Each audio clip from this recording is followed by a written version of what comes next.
দেশীয় মায়ানগরীর বাদশাহ শাকিব খান, যার উপরে বর্তমানে ঝুঁকছে ওপার বাংলার বেশ কিছু জনপ্রিয় নায়িকা। তাদেরকে নিয়েই প্রতিনিয়ত পর্দায় হাজির হচ্ছেন দেশের সুপারস্টার। যদিও তাদের সঙ্গে মাঝে মধ্যে ঢালিউডের নায়িকাদেরকেও পর্দায় দেখা যায়।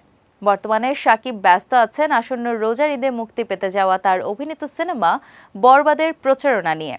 বিগ বাজেটের এই সিনেমা জুড়েও শাকিব খানের সঙ্গে দেখা যাবে ওপার বাংলার নায়িকাদের। এসব তারকাদের মধ্যে নুসরাত জাহান অন্যতম।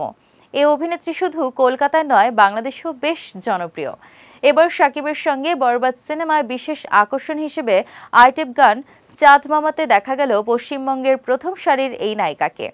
25 মার্চ গানটির কয়েক সেকেন্ডের একটি প্রোমো প্রকাশ পেয়েছে, যেখানে শাকিব খান ও নুসরাতকে দেখে চমকে উঠেছে দুই বাংলার দর্শক। গানের এক ঝলক সোশ্যাল মিডিয়াতে আসতেই তা লুফে নিয়েছেন শাকিব নুসরাত ভক্তরা। নেটিজেনরা এখন অপেক্ষা করছেন পুরো গানের। এতে শাকিবের লুক, কস্টিউম, সেট ডিজাইনের সঙ্গে নুসরাতের আবেদনময় উপস্থিতি দেখে অনেকের চোখ কপালে উঠেছে। কেউ কেউ বলিউডের গানের সঙ্গে তুলনা করছেন, বলছেন এটি হতে পারে বছরের অন্যতম হাই ভোল্টেজ গান।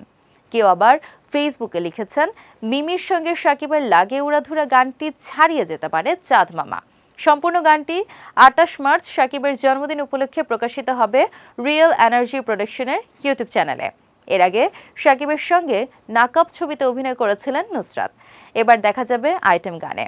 গানটির মাধ্যমে প্রায় 10 বছর পর আবার আইটেম গানে দেখা গেল নুসরাতকে। বরবাদে শাকিব নুসরাত ছাড়া আরও অভিনয় করেছেন ইথিকা পাল, যিশু সেনগুপ্ত, মিশা সওদাগর, শহীদুজ্জামান সেলিম, ফজলুর রহমান বাবু সহ অনেকে।